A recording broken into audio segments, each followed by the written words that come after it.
Gangapur police Thane गुन्हे शोध पथकाची उल्लेखनीय कामगिरी. खुनाचा प्रयत्न करून 2 महिन्यापासून फरार असलेला आरोपी जेरबंद.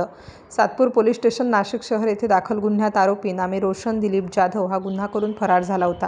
त्याचा पोलिसांकडून शोध घेण्यात येत होता, परंतु गुन्हा दाखल झाल्यापासून तो मिळून येत नव्हता. त्यानंतर नमूद आरोपिताने सदर प्रकारे अंबड पोलीस ठाणे कार्यक्षेत्रात देखील तशाच प्रकारचा गुन्हा केल्याने त्याच्याविरुद्ध अंबड पोलीस स्टेशनकडील 484/2026 भारतीय न्याय संहिता कलम 309(4), 324(4), 535 प्रमाणे गुन्हा दाखल करण्यात आला आहे.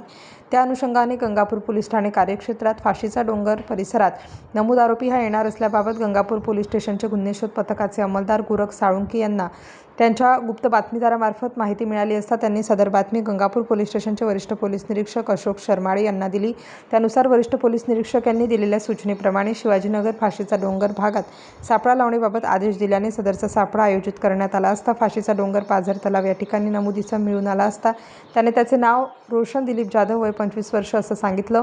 त्यास पुढील कार्यवाहीकरता ताब्यात घेण्यात आलं असून त्यावेळी त्याने वरीलप्रमाणे दोन्ही गुन्हे केले असल्याबाबत माहिती दिली आहे.